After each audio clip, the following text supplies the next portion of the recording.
다 같이 자리에서 일어나서 찬송가 28장을 함께 부르겠습니다.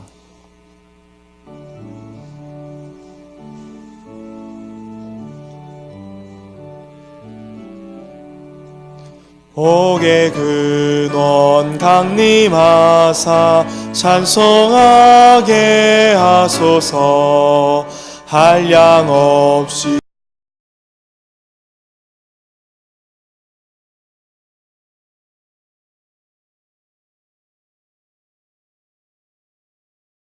자, 28장을 함께 부르겠습니다.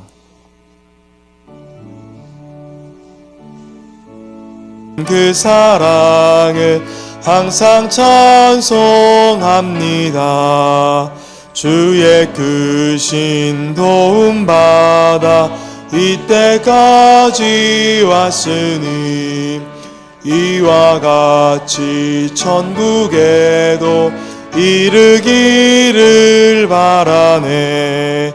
하나님의 품을 떠나 죄에 빠진 우리를 예수 구원하시려고 보혈을 흘려주셨네.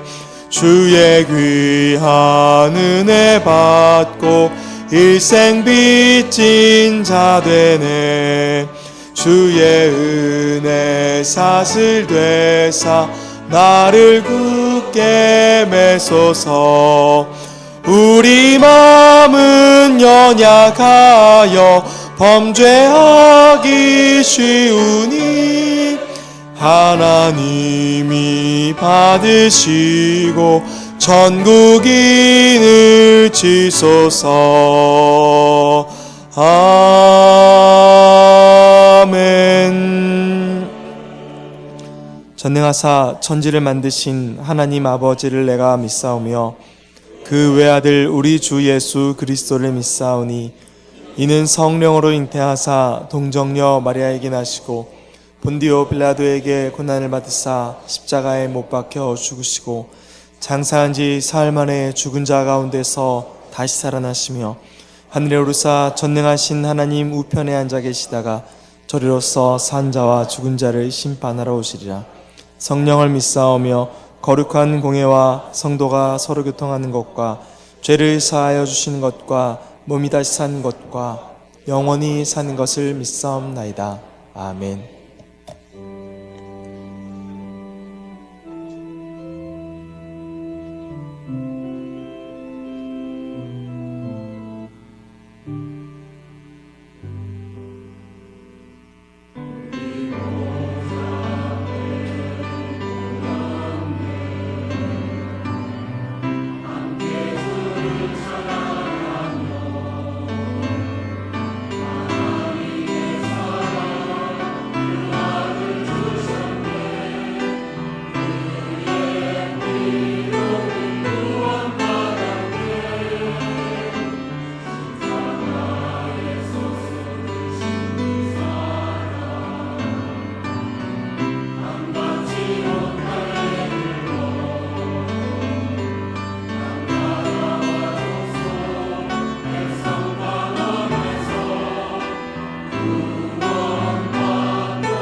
할렐루야.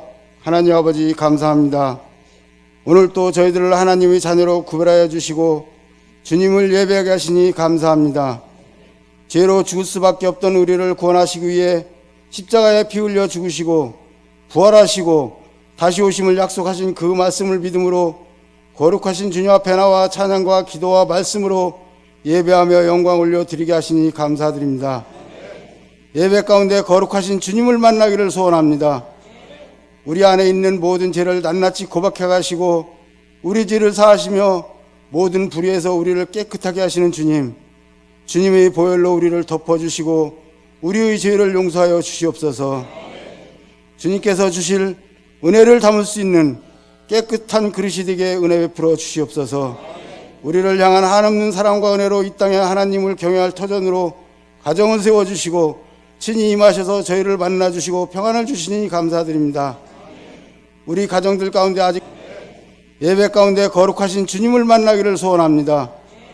우리 안에 예배하며 영광 올려드리게 하는 모든 죄를 낱낱이 우리 죄를 사하시며 모든 불의에서 보혈로 우리를 덮어주시고 우리의 죄를 용서하여 주시옵소서. 주님의 깨끗한 그릇이 되게 은혜를 담을 수 있는 우리를 향한 한없는 사랑과 은혜로 이 땅에 하나님을 경외할 터전으로 가정을 세워 임하셔서 저희를 만나주시고 평안을 주시니 감사드립니다. 우리 가정들 가운데 아직 예배 가운데 거룩하신 주님을 만나기를 소원합니다. 우리 안에 있는 모든 죄를 낱낱이 우리 죄를 사하시며 모든 불의에서 보혈로 우리를 덮어주시고 예배하며 영광 올려드리게 주님께 용서하여 주시옵소서. 깨끗한 그릇이 되게 은혜를 담을 수 있는 주님의 우리를 향한 하나님을 경외할 터전 한없는 사랑과 은혜로 이 땅으로 가정을 세워 임하셔서 저희를 만나주시고 우리 가정들 가운데 아직 예배 만나기를 소원합니다. 우리 안에 있는 가운데 거룩하신 주님을 만나고 평안을 주시니 감사드리는 모든 죄를 낱낱이 드립니다. 모든 불의에서 보혈로 우리를 덮어주시고 예배하며 영광 올려드리게 우리 죄를 사하시며 용서하여 주시옵소서. 주님의 배를 담을 수 있는 땅에 하나님을 경외할 터전 우리를 향한 한없는 사랑과 은혜로 이 땅으로 가정을 세워 임하셔서 저희를 만나주시고 우리 가정들 가운데 아직 예배 만나기를 소원합니다. 우리 안에 있는 가운데 거룩하신 주님을 만나고 평안을 주시니 감사드리는 모든 죄를 낱낱이 드립니다. 모든 불의에서 예배하며 영광 올려드리게 우리 죄를 사하시며 보혈로 우리를 덮어주시고 용서하여 주시옵소서. 주님의 땅에 하나님을 경외할 터전 한없는 사랑과 은혜로 이 땅으로 가정을 세워 우리를 향한 은혜를 담을 수 있는 임하셔서 저희를 만나주시고 우리 가정들 가운데 아직 예배 만나기를 소원합니다. 우리 안에 있는 평안을 주시니 감사드리는 모든 죄를 낱낱이 드립니다. 모든 불의에서 우리 가운데 거룩하신 주님을 주님께 예배하며 영광 올려드리게 우리 죄를 사하시며 보혈로 우리를 덮어주시고 용서하여 주시옵소서. 주님의 한없는 사랑과 은혜로 이 땅 우리를 향한 은혜를 담을 수 있는 으로 가정을 세워 임하셔서 저희를 만나주시고 예배 만나기를 소원합니다. 우리 안에 있는 모든 죄를 낱낱이 끄고 평안을 주시니 감사드립니다. 모든 불의에서 우리 가운데 거룩하신 주님을 예배하며 영광 올려드리게 우리 죄를 사하시며 보혈로 우리를 덮어주시고 주님의 한없는 사랑과 은혜로 이 땅 우리를 향한 으로 가정을 세워 은혜를 담을 수 있는 임하셔서 저희를 만나주시고 예배 우리 안에 있는 모든 죄를 낱낱이 끄고 평안을 주시니 감사드립니다. 모든 불의에서 우리 가운데 거룩하신 주님을 만나기를 소원합니다. 예배하며 영광 올려드리게 우리 죄를 사하시며 보혈로 우리를 덮어주시고 주님의 우리를 향한 으로 가정을 세워 은혜를 담을 수 있는 임하셔서 저희를 만나주시고 한없는 사랑과 은혜로 이 땅 예배 우리 안에 있는 평안을 주시니 감사드립니다. 모든 불의에서 우리 만나기를 소원합니다. 예배하며 영광 올려드리게 우리 죄를 사하시며 보혈로 우리를 덮어주시고 가운데 거룩하신 주님을 주님의 우리를 향한 으로 가정을 세워 은혜를 담을 수 있는 임하셔서 저희를 만나주시고 한없는 사랑과 은혜로 이 땅 예배 있는 모든 죄를 낱낱이 끄고 평안을 주시니 감사드립니다. 모든 불의에서 우리 죄를 사하시며 보혈로 우리를 덮어주시고 예배하며 영광 올려드리게 가운데 거룩하신 주님을 만나기를 소원합니다. 우리를 향한 주님의 분으로 가정을 세워 한없는 사랑과 은혜로 이 땅 예배 끝낸 모든 죄를 낱낱이 구하셔서 저희를 만나주시고 죄를 담을 수 있는 그리고 평안을 주시니 감사드립니다. 모든 불의에서 우리 죄를 사하시며 예배하며 영광 올려드리게 가운데 거룩하신 주님을 보혈로 우리를 덮어주시고 만나기를 소원합니다. 우리를 향한 주님의 보혈로 가정을 세워 있는 모든 죄를 낱낱이 예배 금하셔서 저희를 만나주시고 평안을 주시니 감사드립니다. 죄를 담을 수 있는 모든 불의에서 우리 가운데 거룩하신 주님을 보혈로 우리를 덮어주시고 만나기를 소원합니다.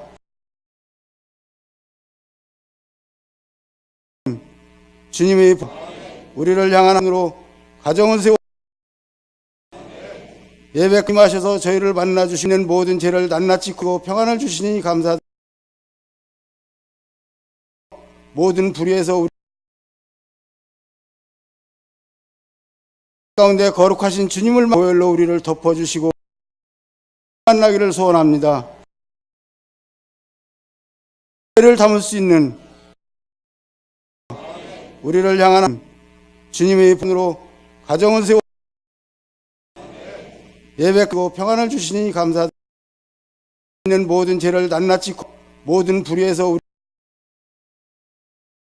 가운데 거룩하신 주님을 보혈로 우리를 덮어주시고 만나기를 소원합니다. 죄를 담을 수 있는 우리를 향한 으로 가정을 세워 주님의 예배 그리고 평안을 주시니 감사드립니다. 있는 모든 죄를 낱낱이 모든 불의에서 우리 가운데 거룩하신 주님을 만나기를 소원합니다. 보혈로 우리를 덮어주시고 죄를 담을 수 있는 우리를 향한 주님의 예배 그리고 평안을 주시니 감사드립니다. 모든 불의에서 우리는 모든 죄를 낱낱이 으로 가정을 세워 가운데 거룩하신 주님을 만나기를 소원합니다. 보혈로 우리를 덮어주시고 우리를 향한 죄를 담을 수 있는 주님의 예배 그리고 평안을 주시니 감사드립니다. 있는 모든 죄를 낱낱이 으로 가정을 세워 가운데 거룩하신 주님을 만나기를 소원합니다. 보혈로 우리를 덮어주시고 우리를 향한 죄를 담을 수 있는 주님의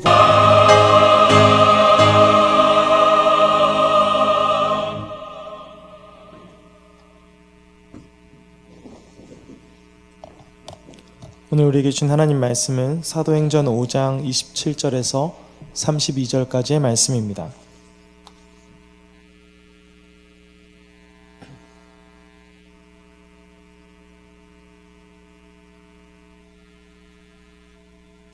사도행전 5장 27절에서 32절까지의 말씀을 제가 봉독하도록 하겠습니다. 그들을 끌어다가 공회 앞에 세우니 대제사장이 물어 이르되 우리가 이 이름으로 사람을 가르치지 말라고 엄금하였으되 너희가 너희 가르침을 예루살렘에 가득하게 하니 이 사람의 피를 우리에게로 돌리고자 함이로라. 베드로와 사도들이 대답하여 이르되 사람보다 하나님께 순종하는 것이 마땅하니라. 너희가 나무에 달아 죽인 예수를 우리 조상의 하나님이 살리시고 이스라엘에게 회개함과 죄 사함을 주시려고 그를 오른손으로 높이사 임금과 구주로 삼으셨느니라. 우리는 이 일의 증인이요 하나님이 자기에게 순종하는 사람들에게 주신 성령도 그러하니라 하더라. 이는 살아계신 하나님의 말씀입니다. 다 같이 자리에서 일어나서 찬송가 211장 1절을 부르면서 정성껏 드린 예물을 봉헌하도록 하겠습니다.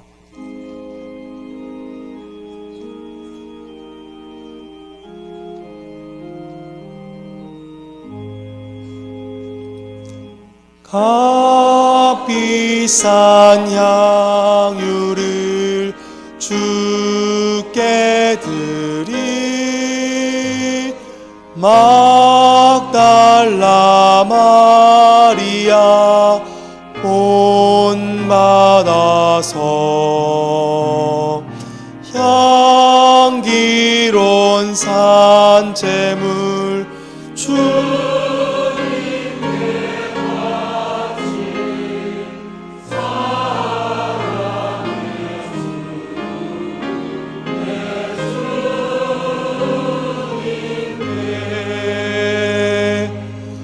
아멘.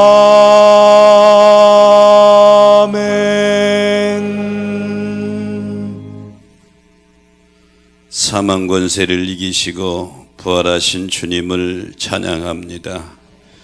거룩한 주일에 주님의 은혜를 사모하며 예배의 자리에 있게 하시니 더욱 감사를 드립니다. 오늘도 신령과 진정으로 예배드리는 주인공들이 되게 하여 주시옵소서. 거룩한 주일에 주님 앞에서 우리 자신을 돌아봅니다. 주님 뜻대로 살기를 원하였고 주님과 동행하기를 원하였지만 여전히 부족한 우리 모습입니다. 주님의 보혈의 능력으로 우리의 욕심과 탐심, 교만과 이기심을 십자가에 못 박게 하시고 날마다 성령의 열매를 맺어 심령의 낙원을 누리게 하여 주시옵소서. 항상 우리와 동행하시는 성령님, 낙심과 절망과 두려움을 이기며 아픔과 상처와 질병에서 치유받고 회복되게 하여 주시옵소서. 또한 우리 자신들이 산 제물이 되게 하시며 정성과 헌신과 믿음을 담아 드리는 귀한 예물들을 주님 손에 올려드립니다. 주님 받으시고 심은 대로 거두게 하여 주옵소서. 전능하신 하나님, 오늘도 말씀을 들을 때에 주의 음성으로 듣고 선한 결단 있게 하여 주옵소서. 예배의 시종을 주님 손에 의지하오며 사망 권세를 이기시고 부활하신 우리 구주 예수 그리스도의 이름으로 간절히 축복하며 기도 올립니다. 아멘.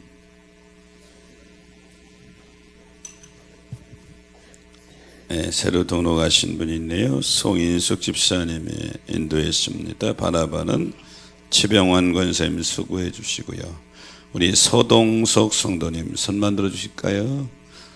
서동석 씨, 예, 뒤에 계시네요.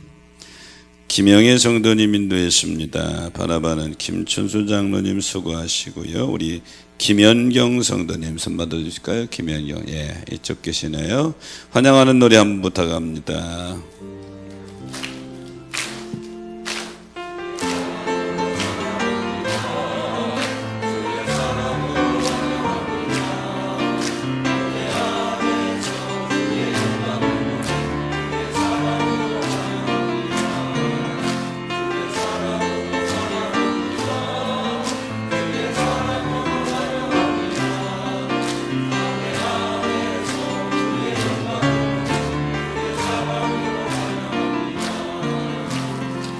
환영합니다.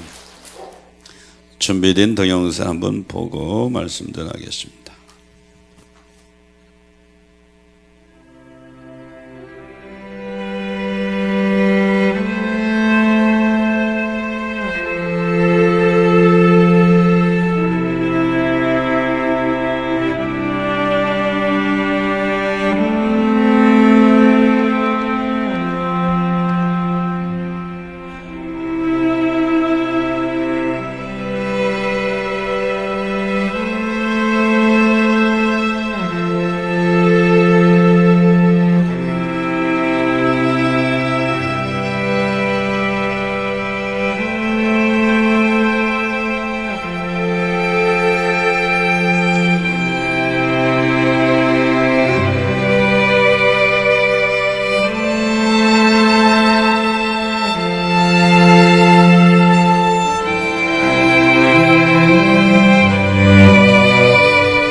할렐루야. 네나 마리아는 너무 유명한 가스펠 가수이고 또 작가이고 성악가지요. 방금 여러분이 보신 대로 심한 장애인입니다. 일본에서 공연할 때에 사회자가 그렇게 묻습니다. 당신은 어떻게 그렇게 밝을 수가 있습니까? 이때 네나는 이렇게 대답하지요. 하나님이 나와 함께 하시기 때문입니다.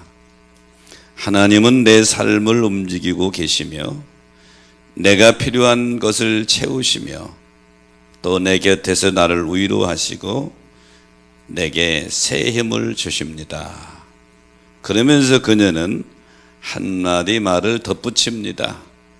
주님이 살아계시고 부활하셨다는 증거를 대라고 한다면 나는 나의 약한 육신과 날마다 찬송하는 내 입술을 당당하게 보여줄 것입니다. 이렇게 고백을 하죠. 절망적인 상황 속에서도 절망하지 않고 자신의 장애를 부활하신 주님과 함께 동행하면서 오히려 이기고 성악가로서 또는 운동선수로서 그리고 작가로서 승리로운 삶을 살아가는 그 놀라운 비결은 부활하신 주님과 동행하는 삶이기 때문에 가능한 줄로 믿습니다. 오늘 본문의 말씀은 예수님이 승천하신 이후에 복음의 열쇠를 이어받은 사도들이 복음을 증거할 때 많은 표적과 기사가 일어납니다. 심지어는 베드로 사도가 지나갈 때에 환자들을 옆에 놓으면 베드로의 그림자만 닿아도 환자가 나았다고 그랬어요. 그러니까 사도들과 베드로가 예루살렘에서 많은 칭송을 받습니다. 그리고 복음이 막 확장돼서 전파되게 되죠. 그러니까 대제사장들과 사두개인 당파들이 시기를 합니다. 이 시기는 무서운 결과를 가져오게 됩니다. 시기는 살인의 출발점이 되기도 하죠. 여러분, 가인이 아벨을 죽인 것은 시기 때문에 죽인 거죠. 그러므로 우리가 시기라고 하는 것은 신앙의 무서운 적이 되는 겁니다. 많은 예루살렘의 사람들이 베드로를 비롯한 사도들에게 막 집중되게 되니까 사내들인 공회원들 권력자들이 베드로와 사도들을 잡아다가 옥에 가두었습니다. 그런데 천사들이 베드로와 사도들을 구축해내면서 성전에 서서 이 생명의 말씀을 전하라 하고 명령을 하죠. 자, 공회원들은 이제 백성의 원로들, 장로들을 다 초청해 놓고 베드로와 사도들을 신문하려고 옥에서 데려오라 그럽니다. 옥에 사도들을 데리러 갔더니 없어요. 옥문은 꼭 잠겨 있고 여전히 보치병은 있는데 갇혀있던 사도들이 안 보인단 말이죠. 당황하며 두려워하고 있을 때 한 사람이 달려와서 이렇게 말합니다. 사도들이 성전에서 말씀을 전하고 있는데요. 그래서 말씀 전하고 있는 사도들을 다시 체포해서 공회로 데려오는데 강제로 못 담은 백성을 두려워함이었더라. 성경은 이렇게 묘사합니다. 그래서 베드로와 사도들이 지금 공회원들 앞에 서 있는 거예요.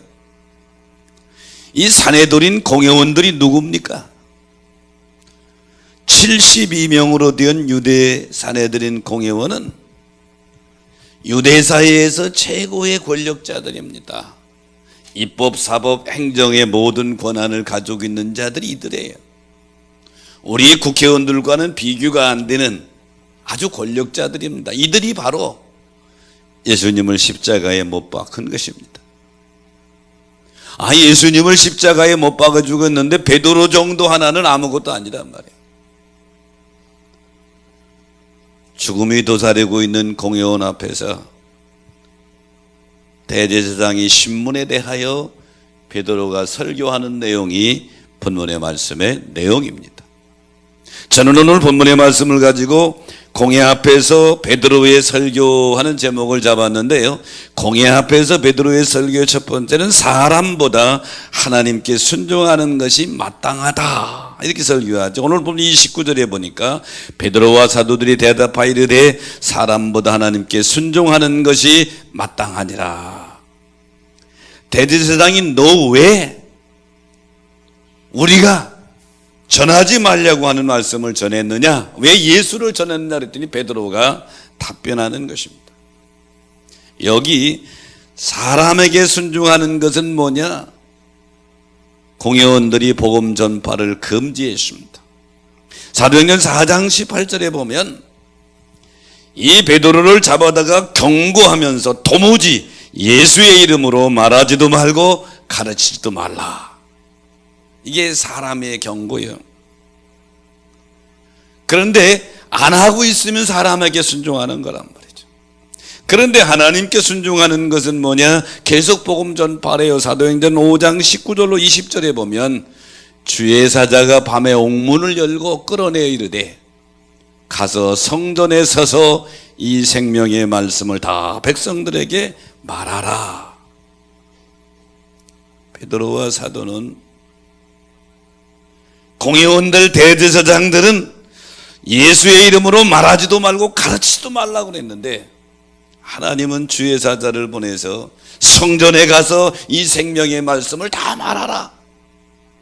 그리고 그래서 말한 거예요. 그래서 전도한 거예요. 그래서 설교한 거란 말이죠. 그런데 다시 잡아다가 왜 이 말씀을, 왜 예수를 전했느냐 그러니까 베드로의 대답입니다. 사람보다 하나님께 순종하는 것이 마땅하니라. 사람의 뜻보다 하나님의 뜻에 내가 나를 드리는 것이 신앙인 줄 믿으시기 바랍니다. 사도행전 16장에 보면 바울 사도가 제2차 전도여행을 가면서 드로아에서 바울은 북쪽으로, 동북쪽으로 복음 전도를 하려고 했습니다. 즉 비두니아 지역, 아시아 지역으로 가려고는 계속 막히는 겁니다. 왜 이렇게 막히지? 왜 이렇게 안 되지? 하고 고민하고 있을 때 16장 9절에 보니까 밤에 환상을 보는데 마게도니아에서 하나가 나타나서 빨리 건너와서 우리를 도우라고 그럽니다. 그러니까 바울이 환상을 보고 나서 하나님의 뜻이 에게를 거쳐서 마게도니아 지역의 뜻이 있구나. 그래서 10절에 보니까 마게도니아로 떠나기를 힘썼더라 그랬어요. 그래서 바울이 비두니아 지역으로 북상하려고 하던 계획을 내려놓고, 자기 생각을 내려놓고 하나님의 뜻, 성령에 감동하는 대로 에게를 거쳐서 마게도니아 지역의 첫 성인 빌립보에 이르게 됩니다. 그래서 유럽에서 제일 첫 번째 교회인 빌립보 교회가 세워지는 그런 기적을 낳게 되죠. 여기서 바울은 자기의 뜻은 비두니아로 북상하는 것입니다. 하지만 성령님의 뜻은 아니에요. 마게도니아로 가는 거예요. 이때 바울은 자기의 뜻을 내려놓고 성령의 뜻을 따라 마게도니아로 건너갔습니다. 믿음이라고 하는 건 뭡니까? 내 뜻과 하나님의 뜻이 다를 때, 내 뜻과 하나님의 뜻이 대체될 때 내 뜻을, 내 생각을, 내 계획을 내려놓는 것이 믿음이고 순종인 줄 믿으시기 바랍니다. 우리가 즐겨 부르는 복음성가 중에 주님 뜻대로 살기로 했네, 아마 기독교인을 모르는 사람은 거의 없을 거예요. 그런데 이 주님 뜻대로 살기로 했네, 이 복음성가에는 얽혀있는 아주 깊은 또 애절한 사연이 있습니다. 인도의 어느 마을에 있었던 실화인데요, 한 선교사가 복음을 전해서 인도의 한 가정이 예수 믿게 된 그 한 마을에서. 그래서 이 온 가족들은 오직 남은 생애를 주님을 섬기며 주님 뜻대로 살기로 결정을 했습니다. 근데 이 소식이 마을에 알려진 거예요. 마을 사람들이 이 가족을 광장으로 끌고 와서 이들에게 위협을 합니다. 만약에 너와 내 가족이 예수를 믿는다고 한다면 네 자녀들은 죽이겠다. 가족의 가장이 뭐라고 말해야 될지 절망 중에 망설이고 있을 때 한 찬송 가사가 떠오르는 거예요. 예수 믿기로 결단하고 은혜 받았던 그 찬송이 떠오르는데 그거 다른 게 주님 뜻대로 살기로 했네요. 그래서 주님 뜻대로 살기로 했네, 주님 뜻대로 살기로 했네, 뒤돌아서지 않겠네, 그랬더니 자녀들을 죽였습니다. 이번에는 아내를 세우고 그래도 네가 믿음을 지키겠느냐? 그럼 아내 처형하겠다. 이 가장은 다시 찬양합니다. 이 세상 사람 날 몰라줘도, 이 세상 사람 날 몰라줘도 뒤돌아서지 않겠네. 아내도 처형합니다. 이제 마지막으로 그 가장에게 너 그래도 예수 버리지 않겠느냐? 그럼 너도 죽인다. 이때 마지막으로 불렀던 것이 세상 등지고 십자가 보내, 세상 등지고 십자가 보내. 결국 그 남자도 그 자리에서 비참하게 죽죠. 그 가장과 그 가족들이 단 하나, 예수 믿는다고 하는 이유 하나 때문에 순교하게 됩니다. 근데 그 이후에 놀라운 일이 일어나게 됩니다. 추장의 마음에 믿음이 싹이 트기 시작하는데 예수가 누구기에 이들이 이렇게 목숨을 걸고 예수를 포기하지 않는가 하고 고민하다가 결국 그는 복음을 받아들이게 되죠. 사랑하는 여러분, 주님 뜻대로 산다고 하는 것이 무엇입니까? 내 계획과 내 생각이 하나님의 뜻과 하나님의 계획과 대치될 때에 나를 내려놓고 내 생각을 내려놓고 교만을 내려놓고 포기하는 것, 그리고 주님의 뜻을 따라가는 것, 이게 순종이고 믿음인 줄로 믿습니다. 우리는 종종 믿음의 길을 걸어간다고 하면서도 주님은 나를 돕는 정도의 역할만 해주기를 원합니다.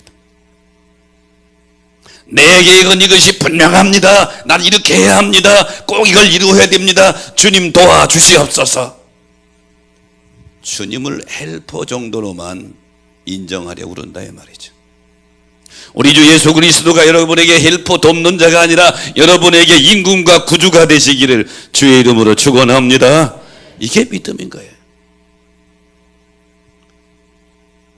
공회 앞에 서 있는 베드로는 지금 제가 설교하는 이 입장과는 전혀 달라요. 제가 설교한다고 여러분 중에 누가 나를 죽이겠다고 그러겠어요? 근데 공회원들은 지금 예수님을 죽인 자들이에요. 베드로 하나쯤 죽이는 건 아무것도 아니라는 말이죠. 죽음의 권력을 가지고 있는 공회원 앞에서 왜 예수 이름으로 말하지 말라고 그러는데 왜 계속 말하느냐?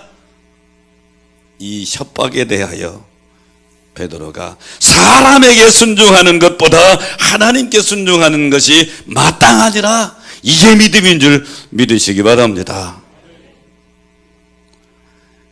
공회 앞에서 베드로의 설교의 두 번째는 너희가 죽인 예수를 하나님이 살리셨다 그럽니다. 본문 30절에 보니까 너희가 나무에 달라 죽인 예수를 우리 조상의 하나님이 살리시고 이렇게 말씀하십니다. 베드로는 한 발자국 더 나가서 공회원들의 심장을 콱 찌릅니다. 너희가 나사렛 예수를 나무에 매달았지, 십자가에 죽였지. 그런데 너희 조상들의 하나님이 살리셨다. 여기 베드로는 조상들을 끌고 돌아갑니다. 너희 조상들.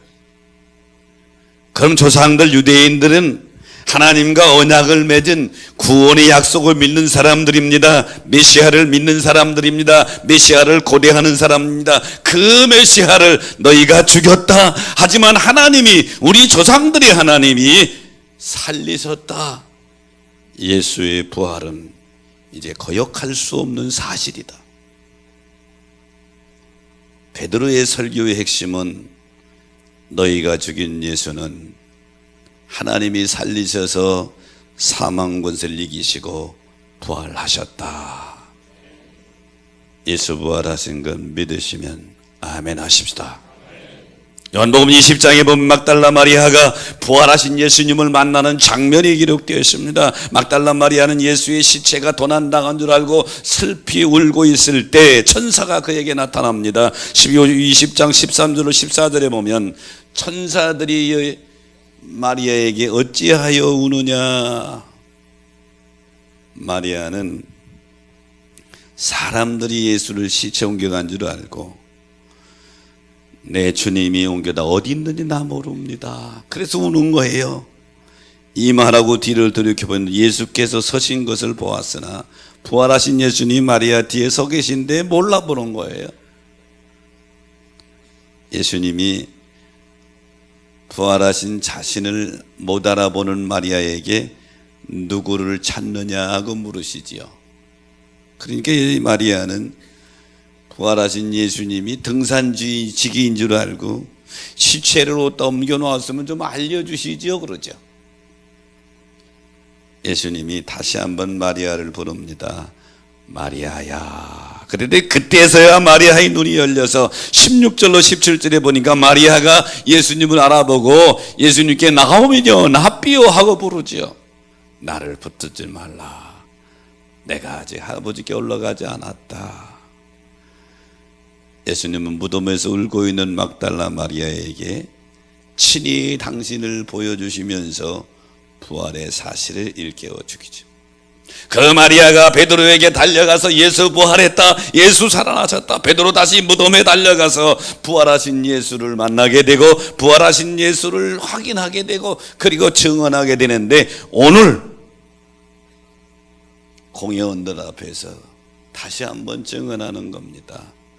너희가 나무에 매달아 죽인 예수를 너희 조상들의 하나님이 살리셨다. 사람이 가장 무서울 때가 죽고 살기로 하는 결단하는 거잖아요. 그래서 사람들 가끔 그런 말 하잖아요.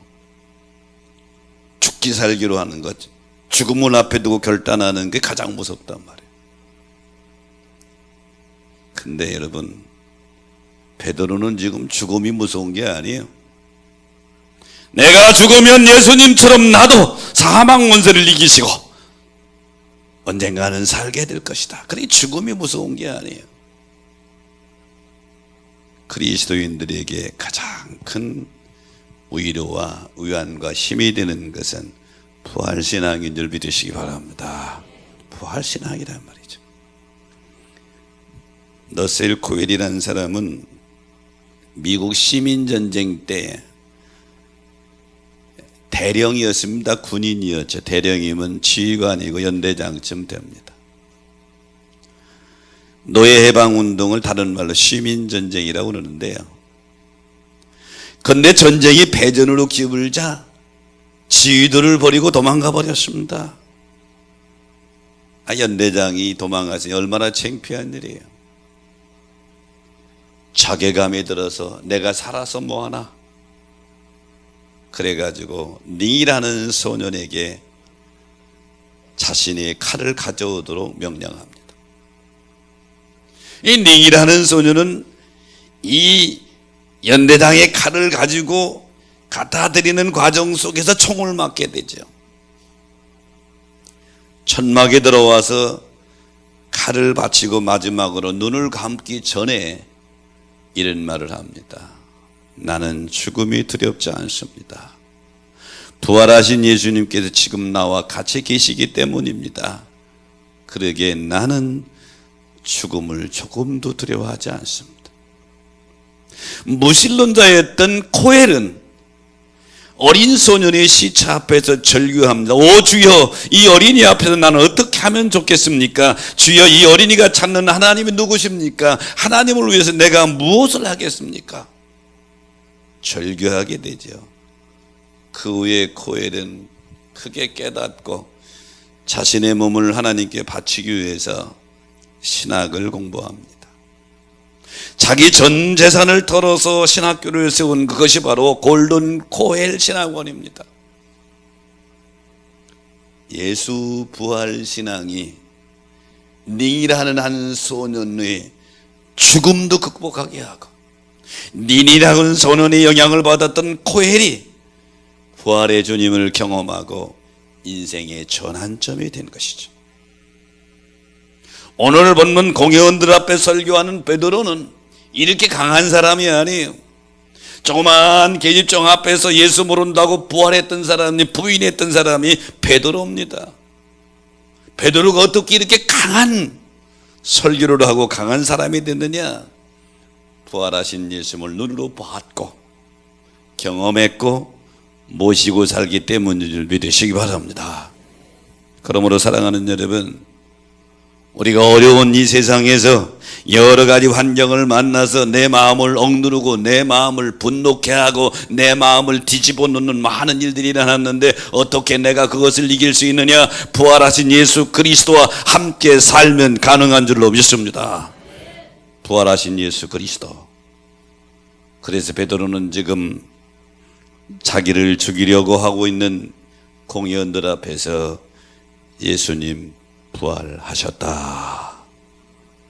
다른 말로 말하면 죽이려면 죽여라, 그런 얘기죠. 공회 앞에서 베드로의 설교의 세 번째는 예수를 임금과 구주로 삼으셨다고 증언합니다. 31절에 보니까 이스라엘의 회개함과 제사함을 주시려고 그의 오른손으로 높이사 임금과 구주로 삼으셨느니라. 하나님이 예수를 살리신 이유는 당신의 백성들로 하여금 회개시켜 제사함, 구원 얻게 하려고 그랬다. 그래서 여기 임금과 구주로 삼으셨다. 하나님, 임금은 하나님의 백성과 모든 피조물을 다스릴 통치자요, 구주는 구원의 창시자요, 근원자라는 얘기입니다. 다시 말하면 임금과 구주는 메시아의 인성과 신성을 이렇게 표현한 거예요. 부활하신 예수 그리스도는 온 인류의 구세주 메시아인 줄 믿으시기 바랍니다. 예수님이 십자가의 길을 가기 전에 바리새인이었던 시몬의 초대로 그 집에 들어가십니다. 누가복음 7장 37절 이하에 보니까 그 동네에 한 죄인인 여자가 있는데 시몬의 집에서 예수님 계실 때 향유를 가지고 와서 향유를 그 예수님께 붓고 머리털로 예수님 발을 씻고 예수님 발에 입 맞추는 그런 모습을 봅니다. 이 시몬이 이 상황을 지켜보고서 이렇게 생각합니다. 나사렛 예수가 선지자라면 이 여인이 죄인인 것을 알 텐데 왜 저지시키지 않나? 예수님이 시몬의 생각을 읽으시고 비유로 말씀하십니다. 시몬아, 41절에 보니까 빚진 자가 두 사람이 있는데 한 사람은 500데나리온을 빚졌고 한 사람은 50데나리온을 빚졌다. 10분의 1이죠. 둘 다 갚을 길이 없어서 주인이 다 탕감해 줬다. 네 생각에는 둘 중에 누가 그를 더 사랑하겠느냐? 그랬더니 시몬이 내 생각에는 많이 탕감받은 자인이다. 예수님이 내 말이 맞다. 그리고 말씀하십니다. 44절 보니까 너 이 여자 보느냐? 내가 내 집에 들어올 때 너는 내게 발 씻을 물도 안 줬지? 이 여자는 눈물로 내 발을 적시고 머리털로 닦았느니라. 너는 내게 입맞추지도 않았지? 그는 내가 들어올 때 내 발에 입맞추기를 그치지 아니하였으며 너는 내 머리에 감람루도 붓지 않았지? 그는 향유로 내 발에 부었느니라. 이러므로 내가 내게 말하노니 그 많은 죄가 사여졌도다. 이는 그의 사랑이 많음이니라. 그러면서 48절에 시몬이 죄인이라고 하는 이 여인에게 말합니다. 죄 사함을 받았느니라. 그리고 50절에 내 믿음이 너를 구원하였으니 평안히 가라. 하나님께서 우리에게 요구하시는 것은 회개인 줄로 믿습니다. 하나님은 회개를 통해서 제사함과 구원을 받게 하시기 위해서 하나님의 아들 예수 메시아를 이 땅에 보내서 십자가의 속죄의 제물로 죽게 하시고 사망무사를 이기시고 부활케 하셨다는 거예요. 근본적인 목적은 제사함의 길을 열어주고 구원하시기 위한 임금과 구조로 삼기 위해서 그렇다는 것이죠. 베드로의 공회 앞에 설교의 세 번째는 예수는 부활하셔서 임금과 구주가 되셨다. 여러분에게 부활하신 예수 그리스도가 헬퍼가 아니라 구주가 되시기를 축원합니다. 메시아가 되시기를 축복합니다. 요즘의 시대를 가리켜 디지털 시대라고 합니다. 디지털 시의 인간관계는 예전하고 전혀 다릅니다. 얘들은 친구를 맺으려면 학교 친구든지 또는 뭐 학교 친구 아니라도 편지를 하든 이러면서 친구들과 사귀 교제를 했죠. 요즘에는 인터넷이라고 하는 것이 소위 혁명적입니다. 공간적인 거리도 문제가 되지 않고 시간적인 거리도 문제가 되지 않습니다. 지구 반대편에 있는 친구들도 인터넷만 연결되면 이웃집에 있는 친구처럼 이야기할 수 있습니다. 대화의 상대가 실시간으로 할 수도 있고 문자를 남겨서 그 위에 할 수도 있습니다. 예전에는 자녀들이 외국에 나가 있으면 자녀들과 소통하는데 참 어려웠습니다. 한 달에 한 번 하기도 힘들고. 근데 요즘에는요 언제든지 할 수 있습니다. 전화만 할 수 있는 게 아니에요. 얼굴 보면서 얘기할 수 있습니다. 인터넷이 소위 혁명적인 역사를 이루었습니다. 친구를 요즘에 많이 만났는데 저도 페이스북도 하고 카톡도 합니다. 제가 아는 목사님은 친구가 10,000명이 넘어요. 어떻게 다 그거 기억하는지 모르겠어요. 저도 페이스북을 하지만 친구 맺기를 잘 안 합니다. 꼭 아주 친한 친구 아니면 친구 요청이 와도 안 해요. 왜? 별로 좋지는 않을 것 같아. 보기만 합니다. 이렇게 보기. 세상 돌아가는 거 보려고 보기만 하는데 이 목사님은 페이스북의 친구가 말도 못해요. 그런데 옥스퍼드 대학교 교수인 노빈 덤버 박사는 그에 져서 우리에게 얼마나 많은 친구가 필요한가 이 책에서요, 덤버 박사는 한 사람이 진짜 친구를 맺을 수 있는 최대의 인원이 몇 명이냐? 150명이라고 그랬습니다. 150명이 최대 한계치다. 이 덤버 박사의 이 주장을 덤버의 법칙이라 이런 말까지 나왔는데요, 최근에 뇌과학연구소에서 이 덤버 박사의 주장을 증명했습니다. 우리 뇌의 인지 능력의 한계가 150명이 최대 한계랍니다. 그래요. 나 여러분 얼굴은 이렇게 하는데 이름이 안 떠오르는 사람 대부분 많거든요. 내가 하나 지혜가 생겼어요. 그래서 나이가 좀 지긋하면 무조건 권사님 그래요. 앞에 무슨 권사님이라고 못 붙일 때가 많아요. 젊으면 그냥 집사님 그래요. 그럼 대충 한 8, 90%는 맞아. 그렇게 하니까 여러분, 왜? 우리 인간의 한계, 인지 능력이 돈보복사는 150명이다 그랬어요. 디지털 시내에 수만 명의 친구를 새겨도 정말로 진짜 친구 150명을 넘지 못한다.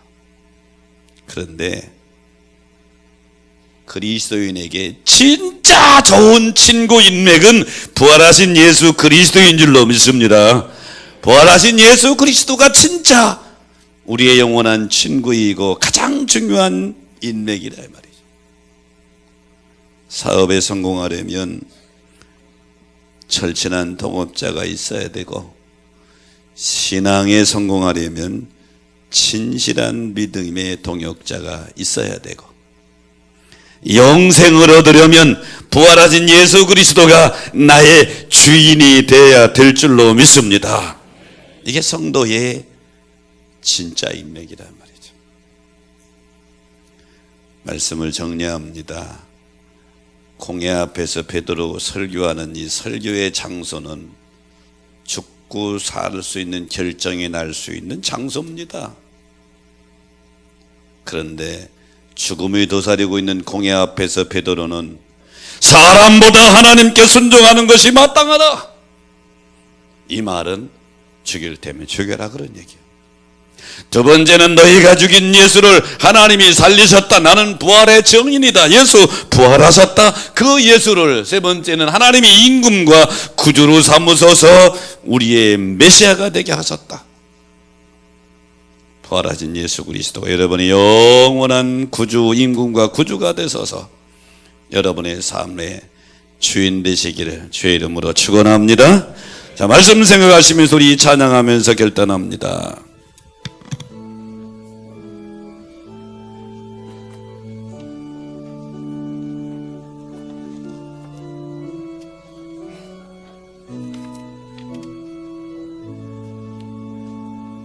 주 하나님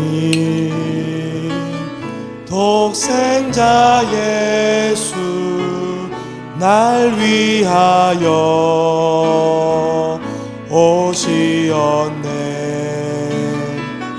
내 모든 죄